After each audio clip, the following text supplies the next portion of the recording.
Reka mbashimire mwese tukiri kumwe muri CMC nkuko nari nabikubwiye ko uyu munsi ndaza kuba ngufitiye abashyitsi bagiye batandukanye. Uyu nguyu ntago ari ngombwa ko muvuga amaze igihe kirekire cyane, isura ye yonyine irivugira kandi n'ibikorwa bye nabyo birivugira. Kitoko, reka ngo yikaze.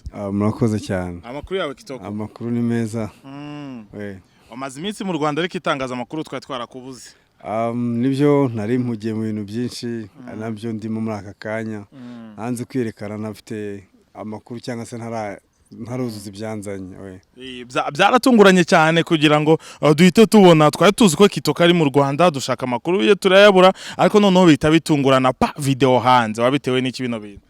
Fati njya kuza hano nazanye n'uwitwa Nesim. Tumaze ukwezi kurenga turi mu nzu ahantu dukora album twarayirangije. Bangomba ko nkora na video imwe mbere yuko nsubirayo, ko ndasubira muri cyumweru. Niyo mpamvu yenda mwambuze nagira ngo mbanze mfokasinge ku bintu byanzanye we.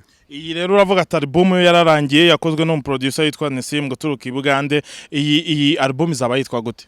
Album ntabwo nteganya kwirekura nka album yose umunsi umwe, ndagenda nkora amasingo bazagenda bayabona. Wenda ubwo igihe cyo kwilauncinga nibwo nzahitamo indirimbo imwe muri zikitirirwa album.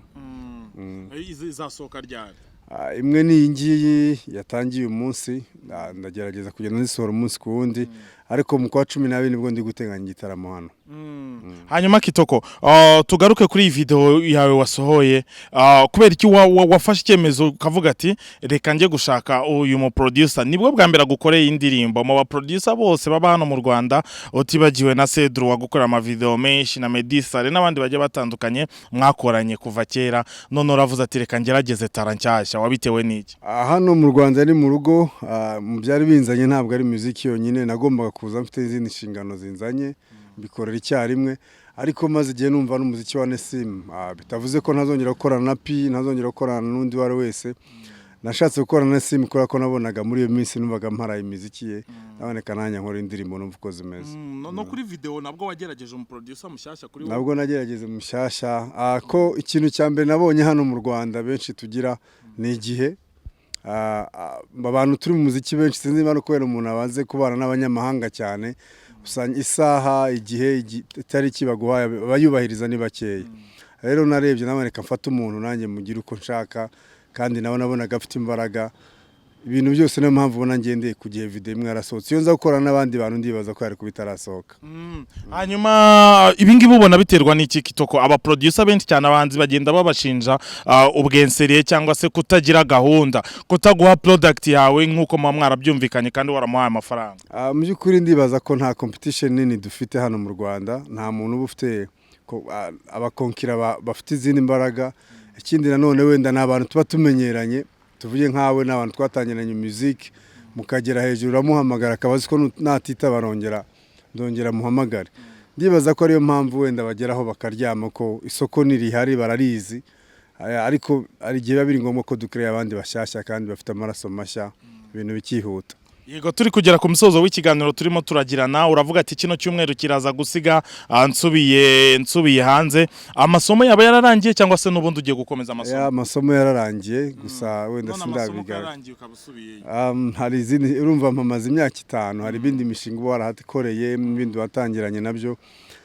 N'isomo ryarangiye, ariko wenda ntabwo navuga ko sindambara, hari ibintu byinshi biba bigisigaye, ariko umwaka utaha ntuzarenga ngomba kuba ndi mu gihugu. Umwaka utaha no kuvuga nurangiza kwambara kudefanza tugaruka gutura mu gihugu nk'abandi cyane. Nabyo ndimo hano ni gutegura kugira ngo nzagaruke. None wubatse inzu?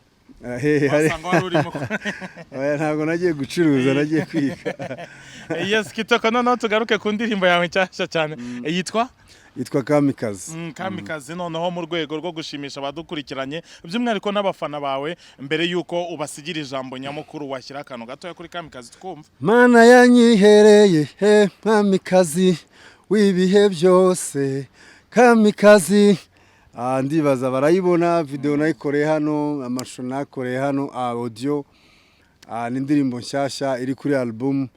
Ziri nyuma ni nziza cyane, nazo bazagenda bazumva. Wenda noneho ushobora kwirekura abafana bawe ku wenda niba hari ikibazo ntakubajije, cyangwa se niba hari icyo wateganyije kuza kugutangaza ntakubajije, umwanya n'uwaye. Ni ugushimira abafana badukurikiye n'abatadukurikiye none ahangaha, by'umwihariko wari wese ukunda umuziki wacu.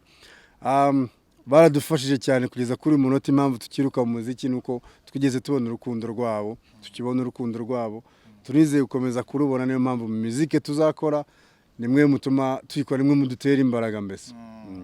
Arakoze cyane rero Kitoko, reka turebe indirimbo ye nziza cyane. Ni indirimbo yitwa Kamikazi yakozwe n'umugabo witwa Nesimplo guturuka i Bugande, hanyuma amashusho yayo yayobowe kandi anatunganywa ura producer yitwa bamwita Campos ariko izina yita ni Nameless. Nameless Campos. Yes, amashusho ye yayobowe kandi anatunganywa na Nameless Campos. Ngiye wenda garuka mukanya.